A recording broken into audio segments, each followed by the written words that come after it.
This technique will level up your outdoor portraits in one easy step. Shooting towards the sun.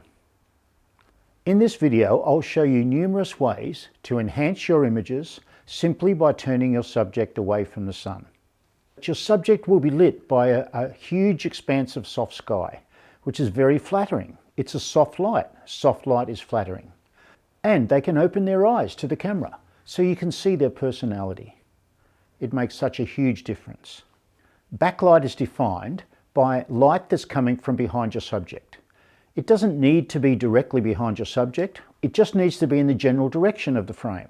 It can be 30, 40, 50 degrees to the right or the left. It's still backlight because it's lighting the back of your subject. You'll see numerous examples in this video of backlight. Various different positions that sun is, but it's still creating backlight on our subject. We all know that shooting towards the sun will give you amazing light in your landscape photographs. You get those beautiful translucent leaves as the sun shines through the leaves in the background. You get the shadows coming towards the subject, which pulls the viewer's eye into the picture. If you're shooting over water, you get that beautiful trail of light across the water. Backlighting is just beautiful for landscapes. Most of the landscape photographs that you really love, you'll find are shot towards the sun. We can do similar things with our people photography, with our portraits. We can use backlighting to enhance them and to make them look really special. Whether you use natural light, flash, reflectors, strobes, off-camera flash, on-camera flash, all of these examples I'm going to show you in this video are going to make a huge difference to the quality of the light in your images. This can really be a game changer. When we use backlight in our portraits, we get that beautiful halo effect around your model's hair and her clothing. And our background looks amazing because of the reasons that we've specified.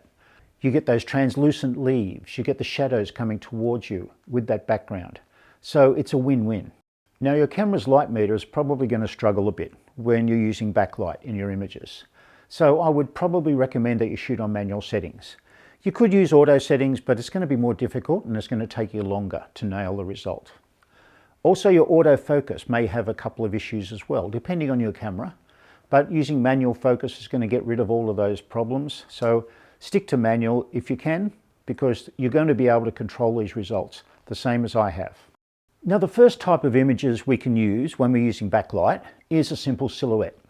We expose for the background light or the background sky, and our subject, not being lit, turns into a silhouette or a dark shape.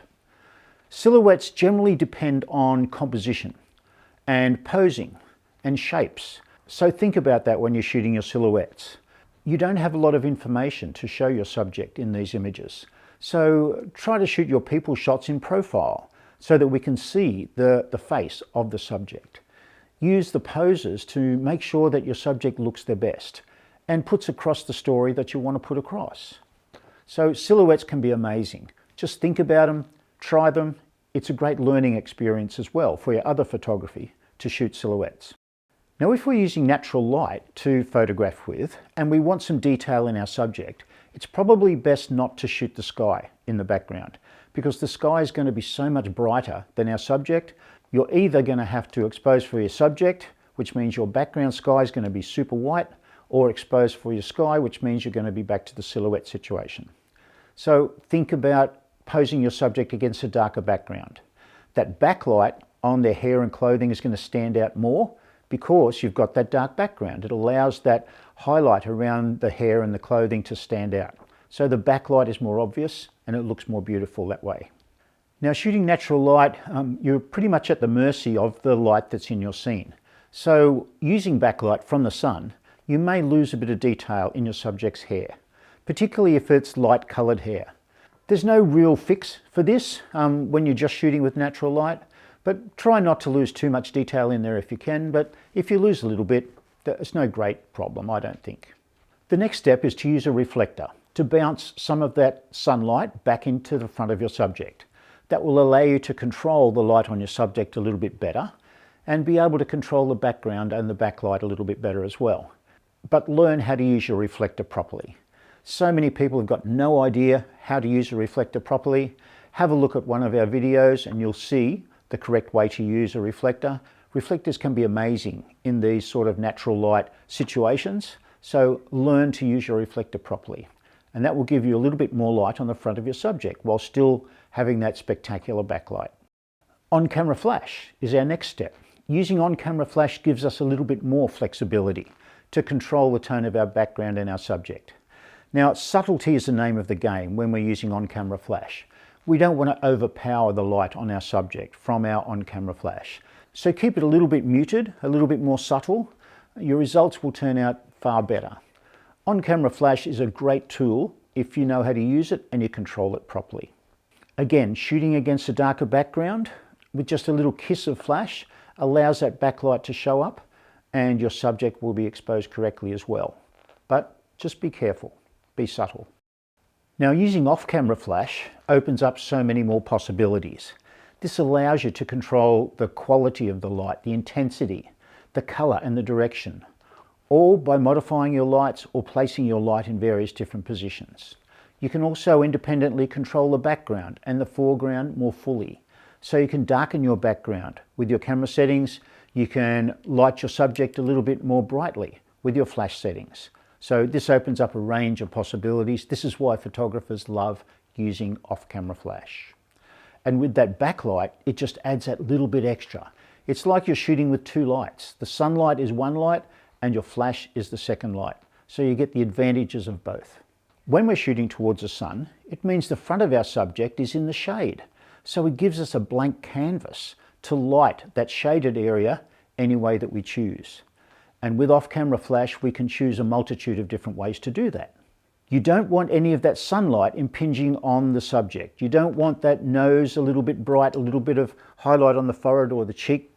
A little bit of light on the cheek is not a major problem, but if you have sunlight on the end of that nose, it's going to look a little bit odd. It's going to look a bit messy. So make sure that your backlight from the sun or your subject is turned in a position that's not going to give you that bright light on the nose. We want the face particularly in complete shade before we add our flash to the subject. And all the time we have that beautiful backlight, giving us those highlights around her hair and her clothing and making our background look amazing as well. There aren't too many things in photography more spectacular than including the sun in your composition. It flies against all conventions. So do it. Make your shots look amazing. Make your shots look spectacular. When you include that sun in your composition, it just adds a sparkle. It adds a vibrance to your image that really stands out. Using off-camera flash on your subject means that we can darken that background down appreciably. We can use very small apertures like f/22. We can use faster shutter speeds. We can use neutral density filters to darken that background down. There are different nuances with using all of these techniques, but high-speed sync is not going to help you with this situation. Global shutter is not going to be much of a help either. But being able to darken your background down means that that sun is going to be more visible. It's going to be less of a flare in your image. It's going to be smaller. It will also give you that star effect because shooting at smaller apertures such as f/22 will allow those sun stars to happen in your image, just like this. Now, when we shoot towards the sun or in the general direction of the sun, we open up the possibility of getting lens flare in our images. Now, lens flare can cause lines, shapes, bright lights in your image, or it can be a veil of lightness right over your image. The reason why we get lens flare when we shoot towards the sun is because the sun is hitting the front element of our lens. When the sun hits that front element of your lens, it bounces around inside your lens. All of those other lens elements cause this lens flare. Now, it can be a problem or it can be a godsend. It can be great. Lens flare can look really creative sometimes, but it's nice to be able to get rid of it when we want to. Now, there are a few ways that we can get rid of lens flare. The first and most effective way is to keep your camera in the shade. So step behind the shade of a tree. Stand in the shade of somebody else if you can, somebody's shadow. If you're stopping the sunlight hitting that front piece of glass, then you're not going to get lens flare in your image. Now, that's not always possible, but if it is possible, you can do that. The second way we can prevent lens flare is by using a lens hood. Now, a lens hood is this piece of plastic that sits on the front of your lens, and supposedly it's there to stop the sunlight hitting the front of your piece of glass of your lens. Now, it's not going to help if the sun is directly in your image, because the sun's coming directly into that lens. But if the sun's off to the side a little bit, then this lens hood is supposed to shade your lens so that sunlight doesn't impinge on your image. Now, I've got a zoom lens. My lens hood is totally useless for that purpose. It's narrow, it's got these little cutouts in the side because it's a compromise for my zoom lens. So it doesn't really help a lot. I just leave it on there because it looks cool and it protects my lens from being bumped and scratched and things. So if you've got a prime lens, then you can have a nice deep lens hood. And that's one advantage of having a prime lens. The third way that you can help to fix that lens flare is in post-production. You can use the dehaze option in Photoshop, or I'm sure other programs have got similar sort of things, and that will cut down that lens flare similar to this, and that will help you to improve that image. Another way that you can eliminate or reduce the effect of lens flare in your image is to hide that sun behind something in your background. Use a tree or a tree branch or a mountain or a hill or anything in that background that you can partially hide that sun in behind. That will reduce the intensity of the sun and give you less of that lens flare. Also, you can control how much lens star you get by hiding that sun in behind the branch of a tree, for instance. You can just move a little bit one way or the other until that sun is in the correct position for you, for your creative intent, and reduce that lens flare, but still get that little sparkle of light in the background.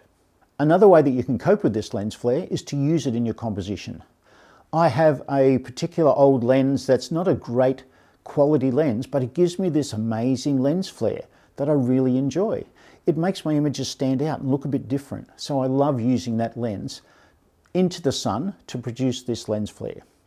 Your particular lens will give you a different type of lens flare. All lenses give you a slightly different effect of lens flare, but give it a go. Try it. See if you like it in your image. Use it sometimes, don't use it other times. It's up to you.